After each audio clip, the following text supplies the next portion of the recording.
Hey everybody, real quick, if you need a recap of Outerbanks Part 1, just hit the tab in the upper right-hand corner, and it'll take you right to it. Now, Episode 6 picks up right where Episode 5 left off. JJ having that uncomfortable conversation with his father where he finds out that he is not actually his father's kid. He is Chandler Groff's son. JJ's dad tells him the whole story, how he worked on the Groff estate. He had a really good relationship with JJ's real mother. And Chandler, well, he was a jerk. One night, though, Chandler came to JJ's dad's place, and he said, hey, can you watch our son for a little bit? Larissa's not doing too well. And JJ's dad said, yeah, okay, no problem.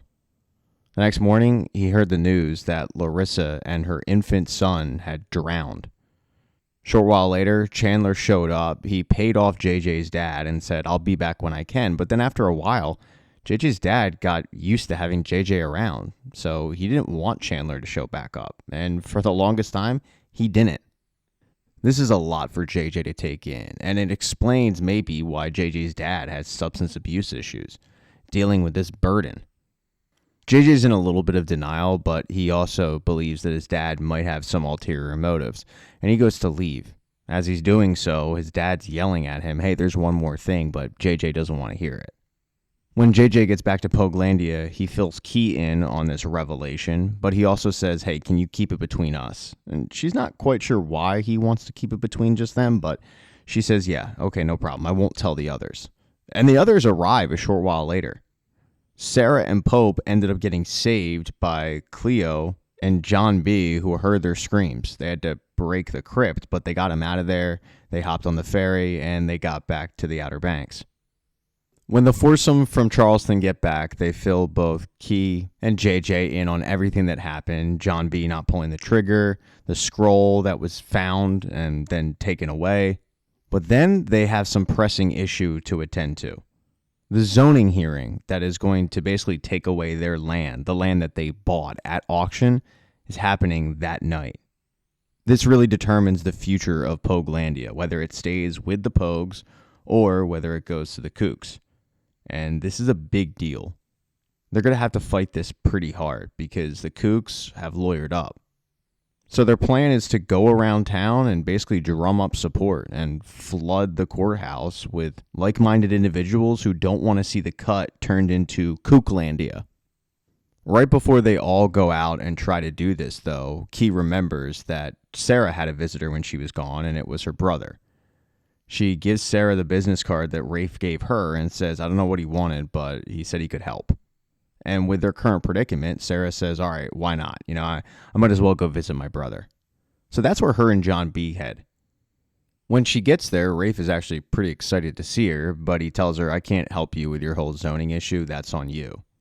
The reason why he wanted to talk to her is because of their inheritance. When Ward died, he left both of them 25% of his wealth. But they haven't gotten it. That's because Rose won't give it up. And Rafe needs that money to complete the deal with Hollis. Right now, the transfer hasn't gone through, although he doesn't tell Sarah that part.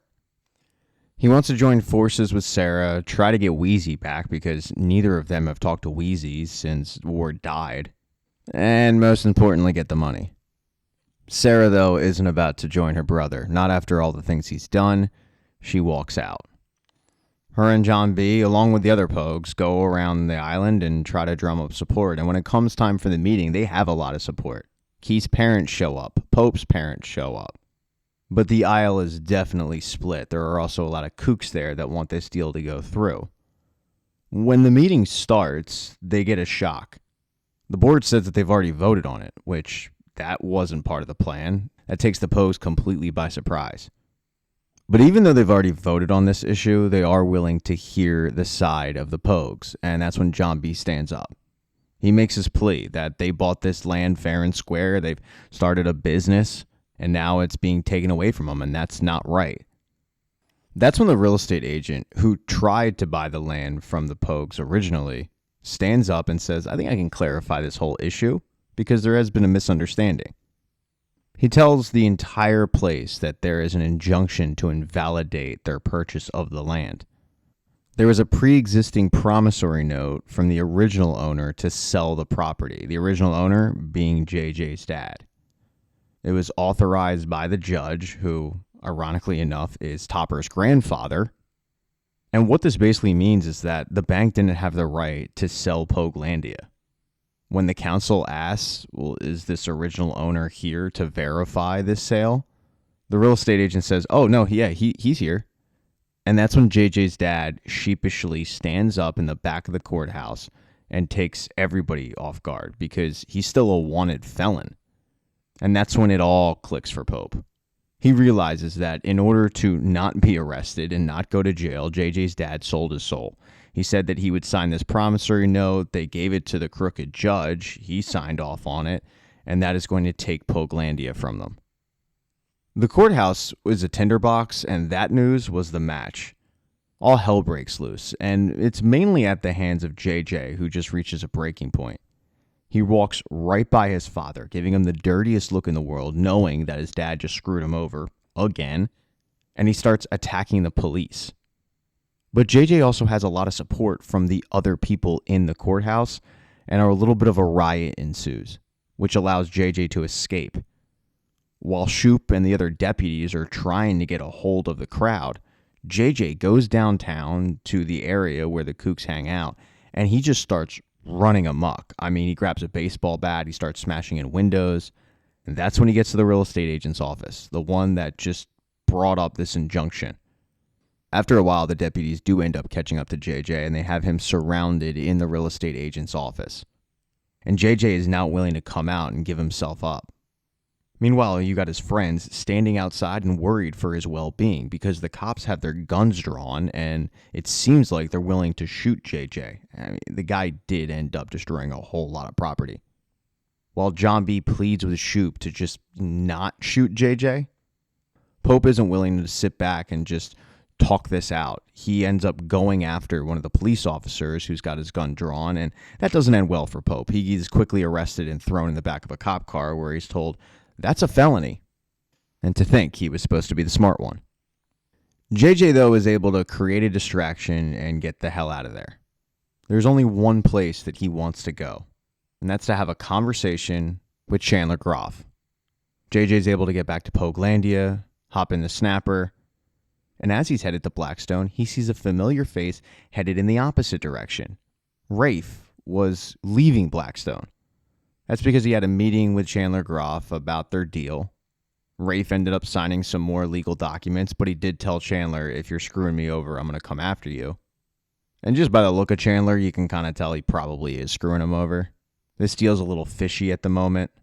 There's a lot of talk of the government taking over Goat Island and turning it into a nature sanctuary, which would result in Rafe giving his money to people that can't actually develop that land. It's got Sophia definitely worried. But in the end, Rafe signs those documents. A short while later, JJ shows up, and he tells Chandler Groff, we need to talk.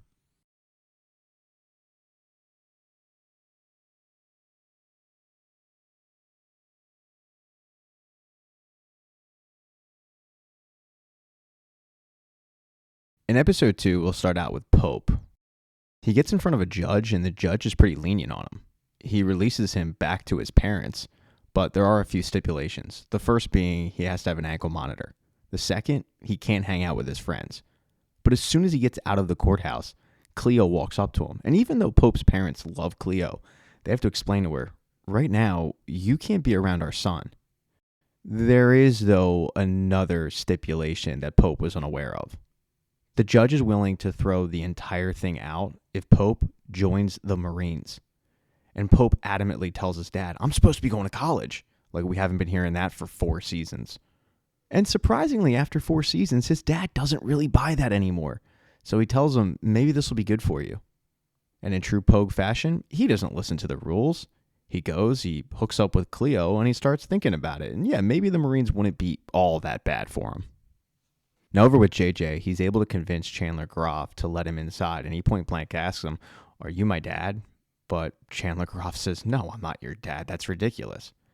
JJ goes on to explain that he got this letter and his dad told him the story and all that, but Chandler Groff just denies. Chandler, though, has another issue to deal with, and it's on Blackstone. He hears an air horn go off, and he knows that it's from Demps. That's a warning that somebody's on the property and that somebody is not supposed to be on the property. And those people are the mercenaries, the ones that were after the scroll. For whatever reason, they've come after Chandler. And when Chandler hears the air horn, he knows he needs to strap up with some weapons and defend himself. The problem is, Chandler is, how do I say it? A bitch. He doesn't really know how to use guns. He's terrified. Luckily, though, he does have JJ by his side.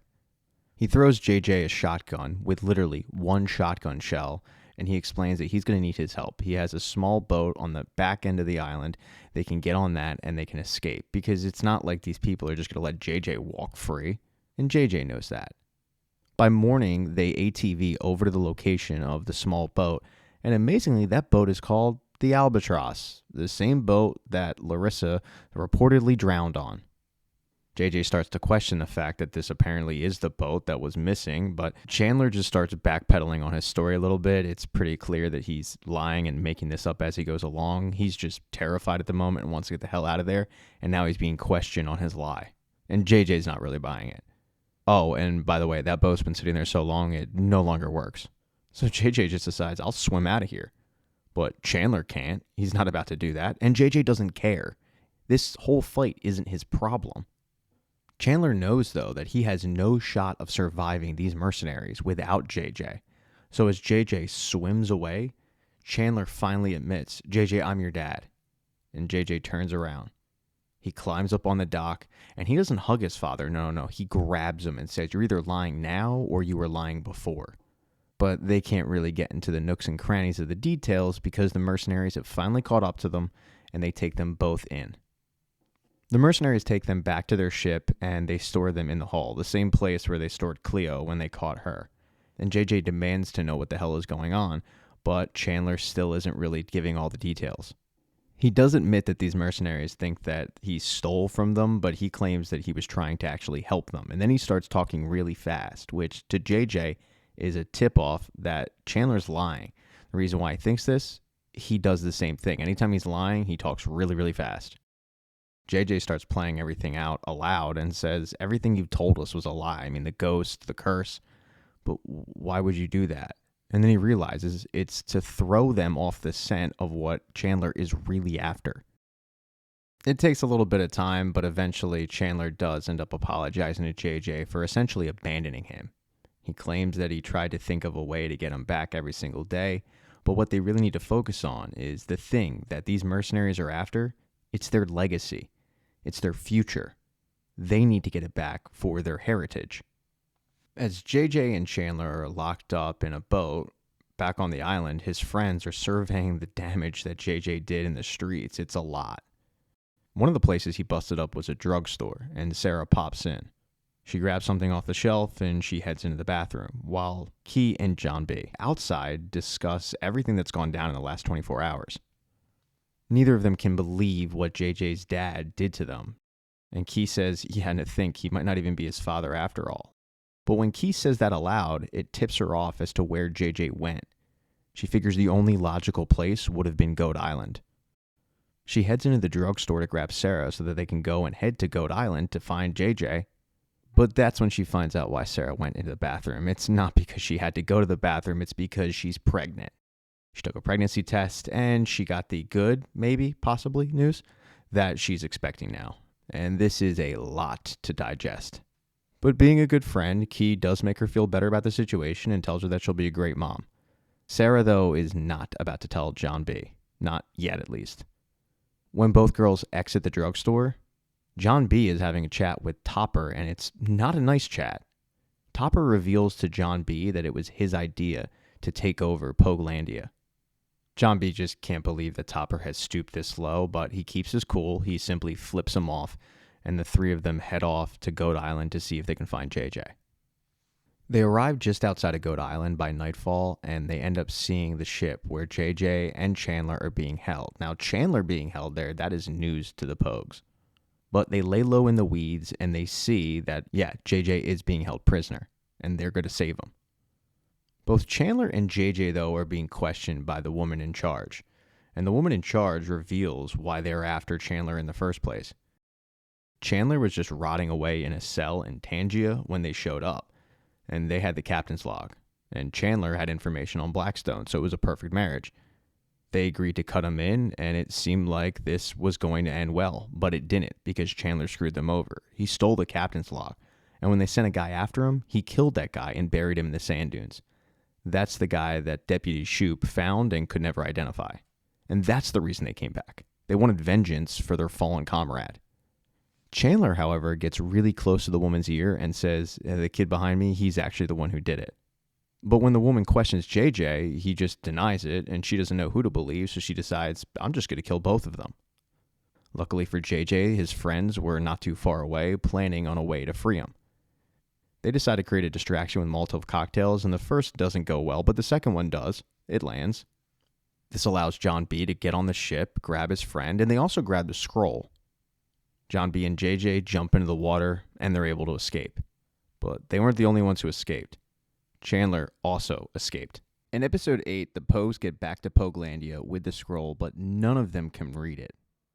As they're trying to make heads or tails of this thing, they start to hear a commotion coming from the outside, and they get a little spooked, but it's just Chandler Groff. He's shown up on the property.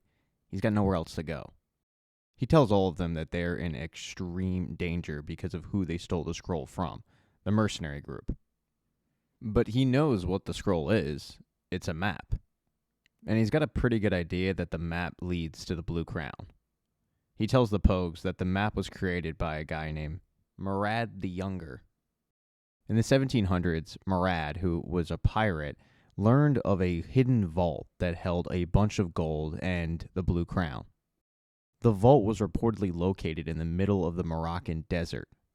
So Murad created the map, but before he could actually follow it, Elizabeth Teach, Blackbeard's wife, stole it.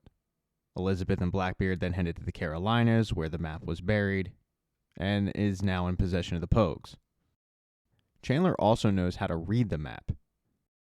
The key to reading the map is a crystallized necklace that belonged to Elizabeth Teach, and while Chandler doesn't have the necklace, he knows where to get it. It's in Larissa's tomb. He tells the Pogues that he's after the crown just like them. He just wants his cut and to help out. And it seems like Chandler knows what he's doing, so they agree that the next morning they'll go and help him. Before they can do that, though, Sarah feels like this is a pretty good time to tell John B. about the pregnancy, and she does it. John B. is taken aback, just like Sarah was, but he's also very excited. He, however, doesn't want to have the child out of wedlock, so they also agree that the next morning, while JJ goes with his dad, they're going to go off and get married at the courthouse. When they wake up the next morning, they don't tell anybody about this. They just say, hey, we're going to go run some errands, which is pretty puzzling to JJ. But with Key knowing about the pregnancy, she just assures JJ, let him go do their thing. While John B. and Sarah go and do that, JJ is going to go with his dad, and then Key is going to hold down the fort at Poglandia. John B. and Sarah, though, do need a witness for this, so they text Cleo, who had spent the night at Pope's, but Pope needed to go enlist in the Marines that morning, so she said goodbye to Pope. She assured him that this wasn't really a goodbye. Later that day, she links up with Sarah and John B. She tells them about the fact that now Pope has to join the Marines, which shocks the hell out of them, but then they get going to the courthouse. The thing is, the courthouse is located in the part of town that is surrounded by kooks, and John B. and Sarah, who are associates of JJ, the guy that just tore up downtown, well, it ends up catching a lot of eyeballs. So when John B. and Sarah get to the courthouse, unfortunately the courthouse is closed because of all the destruction, a bunch of kooks, including Kels and Ruthie, Topper's girlfriend, show up looking to extract some revenge for the drugstore and all the broken windows. Because, teenagers just act out as the town watch every now and then. And they've come prepared. Baseball bats and lacrosse sticks. Kels gets right in John B.'s face, demanding to know where JJ is, and John B. kind of brushes him aside. He just wants to get out of there. But Ruthie, who is a borderline psychopath, ends up getting into Sarah's face and ends up pushing her down. And considering Sarah's pregnant, John B. comes to her aid. He gets in Kels's face. But before anyone can really come to blows, Cleo takes over the situation by slashing the kook's tires, and then John B., Sarah, and Cleo run away. Amazingly, they end up running to the drugstore that about 8 hours ago was trashed, but suddenly all the windows are fixed and everything's on the shelves. It looks great. Unfortunately, they get cornered in a supply closet. And while there is an exit door, they can't seem to open it. The kooks have them surrounded. They start to shoot fire into the room. But luckily, there is a savior for the Pogues, and that is Pope. Pope had gone to the recruiting office with his dad and uncle to enlist in the Marines, but he got cold feet and he just took off running. Thanks to sharing locations, he knew where his friends were, and he showed up just in the nick of time to save them. They then ditch Pope's ankle monitor, and they head back to Poglandia. While this was happening, JJ and Chandler headed to the tomb of Larissa. They got caught up a little bit, bonded a little bit. But once they arrived, Chandler kind of puts it in JJ's hands to open the tomb with a crowbar. And while JJ unsuccessfully tries to do this, Chandler goes off and calls the cops, claiming that kids are breaking into the tomb. After he hangs up with the police, he goes and tells JJ, "Look, man, I found the key. No worries." And they get in the tomb.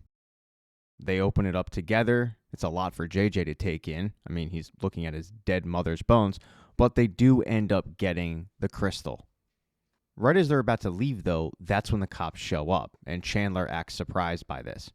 He tells JJ that he's got to hide in the tomb. And at the very last second, he says, "You got to give me the crystal, because if they do end up finding you, they're going to take that crystal, and all of this is for nothing. The police will have it forever." And while JJ doesn't want to do it, Chandler looks at him and says, "You got to trust me on this one," and JJ reluctantly gives it up and gets locked in the tomb. And while this would be a golden opportunity for Chandler to go to the police and say, "Yeah, he's locked inside," he actually doesn't do that. He tells the police officer, "The kids got spooked when I showed up and ran away, but I appreciate you coming." And once he ditches the cop, he gets in the Twinkie and he heads back to Poglandia to get the scroll. He is able to find it, but he also finds a very suspicious Key who's wondering why he showed up and not JJ. Chandler starts to lie and says that JJ sent him there to get the scroll, but Key's really not buying it. And when she pulls out her phone to call JJ, Chandler attacks, pushing her against the Twinkie, banging her head, and then taking her body and locking it in an ice chest. He then heads back to the tomb to grab JJ, and because he did as he said, at least JJ thinks, this builds a little bit of trust between the two. Now Chandler has the scroll and he's got the crystal. But before they can go off and read it, Chandler tells JJ there's one place he has to stop off, and that's Hollis's office. He showed up to get the money from Rafe, and Hollis does have it. It came through, but she's not about to hand it over. And that's because she tells Chandler, "You lied to me. You told me that you were the heir to Goat Island, but you weren't. They read West Generet's will today. It's going to the state. They're making it a nature preserve. You screwed me over, and now I'm an accomplice to it." He starts to claim that there's another will, but she doesn't believe that. He starts to get a little too close to her, and that's when she pulls a gun just to keep him at distance. But he distracts her, he grabs the gun, and he kills her. Somehow, JJ, who is sitting outside of the building, doesn't hear a gunshot go off. So when Chandler shows back up with a duffel bag full of money, no red flags really go up for JJ. Chandler then tells JJ, "Hey, I got us a boat, go grab it." And when JJ leaves the Twinkie, that's when Chandler places the gun that was used to kill Hollis on the driver's seat. A very unsuspecting JJ heads out to sea with Chandler. It's around this time where John B. and his group discover what happened to Key, and Key tells him it was all Chandler Groff. Now the big concern is what Chandler Groff is going to do to JJ, so they start trying to get in touch with him, but JJ's not answering, and that's because Chandler took his phone earlier. But JJ also shared his location with his friends, so when they look at that, they see that he's in the middle of the ocean, and they start to get concerned. Right away, they hop on the snapper and they head out to see if they can save him. While they're heading to that location, Chandler grabs the crystal, he grabs the map, and he confirms that you are able to read the map with the crystal. They have an idea of where this hidden tomb is. JJ was a little perplexed on why Chandler had the scroll, and Chandler told him, "Oh, yeah, Key gave it to me." But JJ doesn't believe that. Another red flag for JJ goes up when Chandler says, "Only me and you are going to get this." And while Chandler claims that he's going to cut the Pogues in, JJ just doesn't buy it. JJ starts to get suspicious with everything that Chandler says, and Chandler can tell.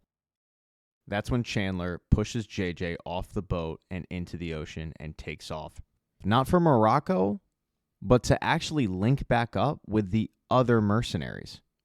He figures that linking back up with them is a better option than them just hunting him down constantly. Maybe he'll screw him over later.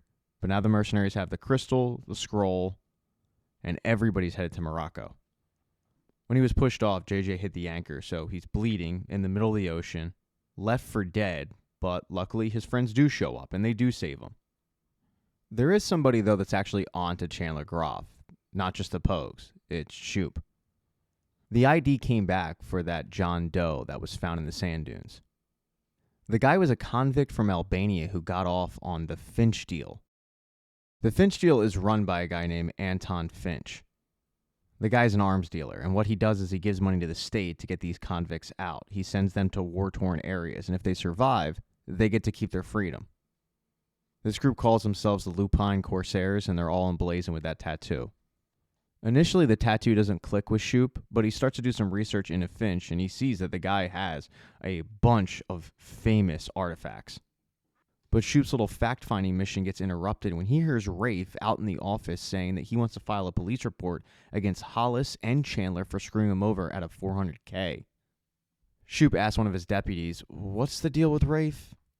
And the deputy fills him in on exactly Rafe's beef, and that's when it clicks with Shoop. Because Shoop remembers that Chandler Groff's alibi the night that West Generette was murdered was Hollis. So they're working together. And then there's the tattoo. So Shoop tells his deputy to take Rafe's statement and get down to Blackstone because Chandler Groff is their murderer. In episode 9, the Pogues regroup in a little campsite that is in Poglandia, but it's not too far away, and they discuss their next move. The good news is, JJ knows exactly where his dad is headed. But to the Pogues' surprise, they have visitors. In this very desolate campsite, the cops show up. And that's because Chandler Groff called in an anonymous tip saying that they needed to do a wellness check on Hollis. Now, the cops are already headed to check out Hollis and to Blackstone to check out Chandler. But when Chandler calls up, he does a really good acting job. No, I'm kidding. He does a horrible acting job. He claims that he just knows something happened to Hollis. And it gets the cops completely off the scent of Chandler. Because when they go to Hollis's, they find her body, and then they find the Twinkie with the gun inside. And now, JJ is wanted for murder. Not just vandalism, murder. Shoop had a pretty good idea of where the Pogues would be if they weren't at Poglandia, so that's why the cops showed up to the surprise of John B. and his group. The Pogues just think the cops showed up to arrest JJ for the vandalism, and as they try to escape under the bridge in the water, they overhear the real reason why they're there, the murder charge of Hollis. They collect themselves, they get in the police boat, and they steal that. As they leave their little campsite, Cleo mentions how they need to get off the island. And Pope's okay with that because he can't go back after what he did at the Marine Corps office. So they all agree that the best course of action is to just go after the scroll. Might as well. In order to do that, though, they're going to need a much bigger boat. So they boat over to the marina to steal one. The thing is, 4 Pogues in a police boat, that draws a lot of attention.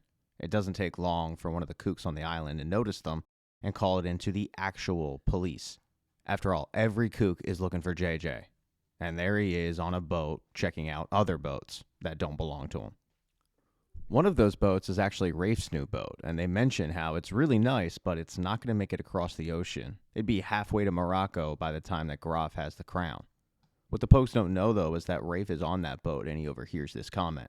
And because he wants to extract revenge on Chandler, his ears perk up. After a little bit, they're able to find a boat that is big enough to get across the ocean and one that they want to steal. And they go to hotwire it. The problem is the cops have been alerted and they're on their way. And the Pogues are quickly running out of time before they're surrounded by the police. They realize that they're not going to be able to hotwire this boat.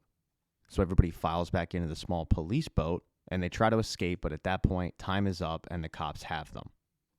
John B. and his crew being spotted with JJ is big news. Not only are the cops interested, but a lot of onlookers as well, including Key's parents. So when one of the cops pulls a gun out and has got it pointed at his daughter, or at least he thinks he does, Key's dad ends up coming to her defense, knocking the cop down. And this is a big moment for Key. It's showing support for her. But unfortunately, that cop's gun did go off and it hit the boat. And they're not going to be able to make it too far. The Pogues putter to an abandoned island not too far away, but they are stranded and screwed, and John B is pissed off. A lot of the blame is being pointed at JJ. He fired off a flare. It was a stupid move, but it did work. Not too long after the Pogues arrived on this abandoned beach, Shoop shows up. It wasn't hard to find them, and he's got them dead to rights. Shoop's planning on taking JJ in for the murder and questioning him, but in reality, he doesn't believe that JJ did this. He thinks that it was Chandler Groff. He did some more digging into Groff and found out that Groff is a drifter who changes his identities quite a bit and had a lot of warrants out for his arrest and a lengthy record as well. So Shoop is pretty convinced that it was actually Groff, but he's not willing to play his hand. Not at first. The guy who actually gets Shoop to admit to the fact that he doesn't think that JJ did it was, of all people, Rafe. After Rafe overheard their plan on getting a boat, going over the ocean to Morocco, he got to work. He knew that they would need a boat and they weren't going to be able to get one at the marina. They just had too much heat on them. So he went over to Barry. He made a deal with him for a fishing boat, and he figured that that would be enough to get them over the ocean. He then was easily able to locate them, and he casually walks up on the beach and tells Shoop that JJ did not kill Hollis. Of course, he didn't do this out of the goodness of his heart. He's got an axe to grind with Chandler. Rafe tells him that the Pogues know exactly where Chandler's going, and it's certainly out of Shoop's jurisdiction, so his options are take the Pogues in and let Chandler go, or send the Pogues after him. And considering Shoop doesn't think that JJ did it, it's an offer that's a little too good to pass up. He doesn't want to deal with the Pogues anyway, so he says, okay, go ahead, get out of here. The Pogues then get on Rafe's boat and set course to Morocco. A little while into the journey, though, most of them discuss what they're going to do with Rafe. Nobody trusts him, even after he saved them. John B. goes to question him on his motives for this, and he tells him, I don't want your little treasure hunt, I just want Groff. It seems like everybody kind of wants the same thing, but JJ has to take things into his own hands, and he just knocks Rafe out. They then tie Rafe up and put him in a supply closet.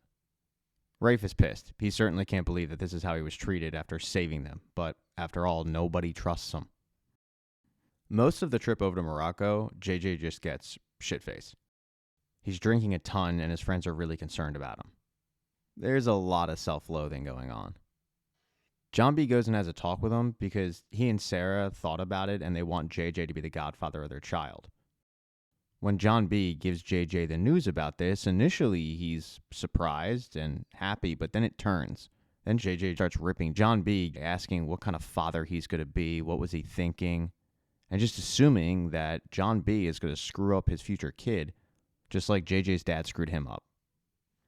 It's a really contentious argument, and then eventually the two just go their separate ways because John B. realizes he's talking to a guy who is drunk. That night, the entire boat runs into trouble when they run into a storm, a bad storm. John B. is steering the ship while everybody else is hunkered down in the cabin, but things are not going well. I mean, this boat is pretty close to capsizing. It gets so bad that they actually untie Rafe, but that's when things go from bad to worse. Sarah goes to check on John B., which forces her outside of the cabin. That's when a big wave hit. She ends up in the ocean. And JJ sees this. Now, up until this point, he hasn't been much help, but he jumps into action. He grabs a life preserver, and he jumps into the ocean, but then they lose him. They don't know where the two are. That morning, their boat washes up on the Moroccan shore, but they're all really concerned. They have no idea what happened to both Sarah or JJ, and they're thinking the worst, but hoping for the best. They wait a couple days, they make camp, they keep an eye out, but it's looking bleak. Until finally, one day, John B. looks off in the distance, and he sees two people walking up the shore. He runs down, and sure enough, it's Sarah and JJ. Sarah explains that she was drowning, but it was JJ who saved her. And John B. gives him a giant hug, and now all that's left to do is go after the crown. And in the season finale, the Pogues head into Morocco, but they're not quite sure what they're looking for. They're really just looking for clues. They get their first clue shortly after entering the city. It's a large statue of Marat, the guy who created the map. They figure that they need to head in and look for any other signs of clues of where this map might have led, where Chandler might be headed, but they have an issue. Sarah hasn't eaten in a while. She's not doing well. She needs food ASAP. Not just for her, but for the baby. And while this annoys the hell out of Rafe because he knows that time is not their friend right now, the rest of the group kind of looks at him like he's psychotic because, after all, he is, and they formulate a plan to get Sarah some food. They don't have any money, which means they're going to have to steal it. And they head to the market. A few of them start to create a distraction with the market keepers, while John B. steals a bunch of fruit, although he ends up getting caught. As he's trying to flee the market, he gets knocked down, the fruit pops out. He's able to grab a couple apples, but they have to flee. Not just the guy that was running the stand, but also the cops who were alerted to the fact that there are thieves around.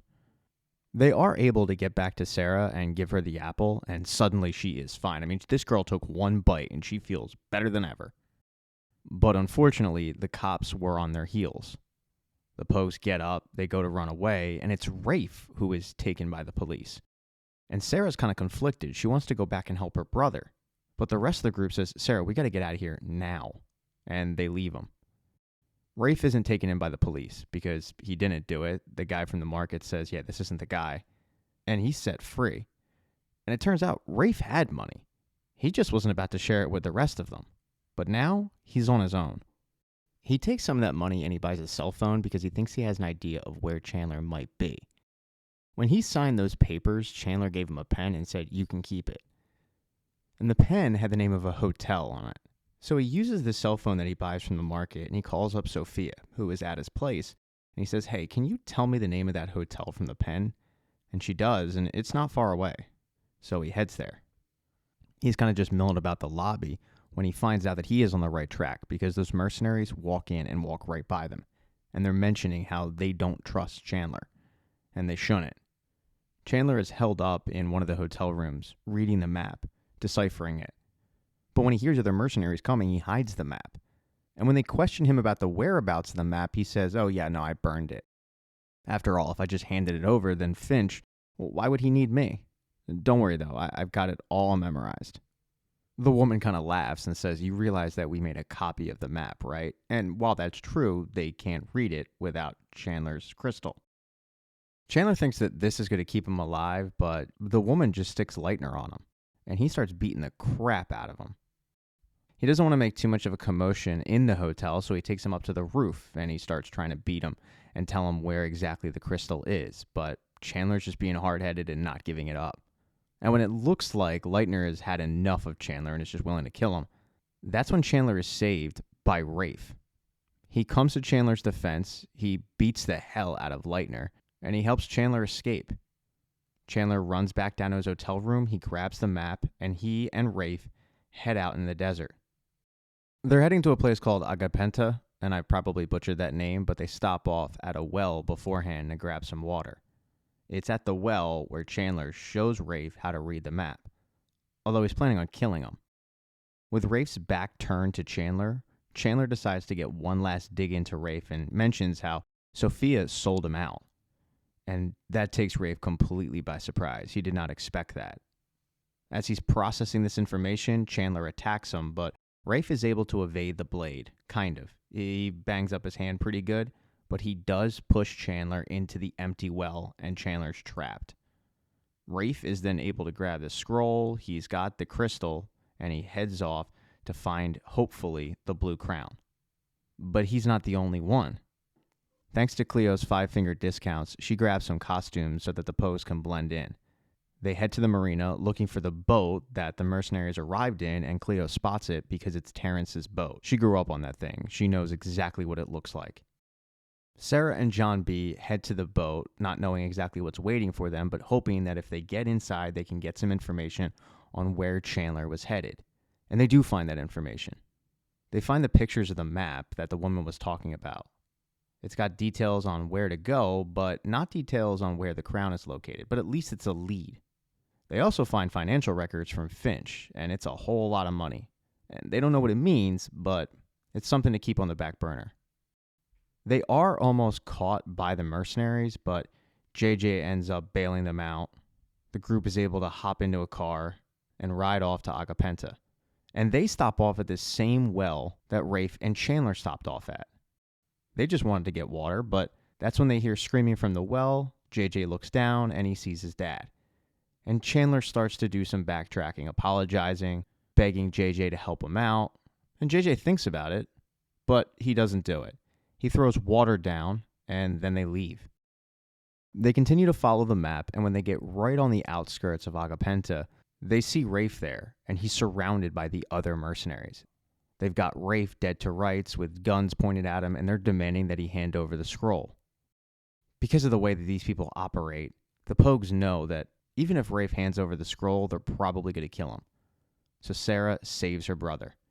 She grabs a gun, she shoots it at a fuel tank, it creates a distraction, and Rafe is able to escape. Rafe runs off, and the Pogues run after him. When they finally catch up to him, they tell him, "We need the scroll. We know how to read it, you don't." Rafe and Sarah then get into it about what happened with their dad, Rafe blaming his sister for the death of Ward, and Sarah defending herself, saying, "Dad died saving me, and we both know that if Dad were alive today, he'd want us working together." He thinks about it for a little bit, and he tells them, "I just want my cut," and they agree to that. He then hands over the scroll to John B, and he says, "Here, I can't read this thing. You try." While the rest of the Pogues try to keep the mercenaries at bay, Sarah and John B read over the map, and it's John B who figures out what it means. There's an old statue of a horse high up on one of the hills, and they don't know exactly where, but the map indicates that that is the location of the Blue Crown. As if things can't get more difficult for them, a sandstorm is coming in quickly. While Sarah and John B would like to go after the Blue Crown, because Sarah's pregnant, she can't be out in a sandstorm, and they go look for safety. Rafe would also like to go after the Blue Crown, but his injured hand won't allow him to climb up the statue. That leaves just JJ. JJ scales up that thing in the middle of the sandstorm. He finds the hidden vault, and then he finds the Blue Crown. The rest of the Pogues, they're all dealing with stuff. Cleo ends up getting shot by Lightner. She wants to get revenge for Terrence, but she can't even lift her arm. That's when Pope gets his first kill by grabbing the gun and shooting Lightner, killing him on the spot. Sarah and John B got in a little bit of a kerfuffle with a guy, but John B was saved by Sarah. And then you've got JJ, who, after getting off the statue, links up with Key. They celebrate the fact that they'll be able to save Poglandia, and they try to get to safety, but they're unable to. That's because Chandler Groff was able to get out of that well like he was Bane in Batman. He grabs Key, puts a knife to her throat, and tells JJ, "Give me the crown, I'll give you Key back." And losing Key isn't worth it, so JJ makes the trade. Chandler then walks over to JJ and says, "We would have made a really good team." And then he stabs him. He twists that knife into JJ's stomach, and then he leaves with the crown. Key is shocked. She has to sit there and watch JJ die, all because he hates the cast and wants a movie career. This is a lot for everybody to process. They have to bury JJ in the Moroccan desert. But that night, as they all just sit there with their thoughts, it's Rafe who says, "If it were my friend, I'd go after the guy who killed him." And at first, Pope is like, "Shut up, Rafe." But Key says, "No, he's right. Let's go get revenge." And that is the end of Season 4 of Outer Banks. Thank you so much for getting this part of the recap. I really appreciate it. Hit thumbs up if you liked this video. Smash that thumbs down button if you thought it sucked. Let me know what you thought of this season. I might be back for Season 5 at this point. The show's kind of gotten pretty bad. But no, I'll be back because I've made it this far. Buy merch, like go buy a mug or something. You can become a member on the channel. That's pretty cheap. But, it's just a way to kind of support. Oh, and be nice in the comment section, because nasty comments make me feel bad. I'm a person with feelings, and I don't want to cry tonight. So just be nice. But just know, I really do appreciate you guys getting this far into the video.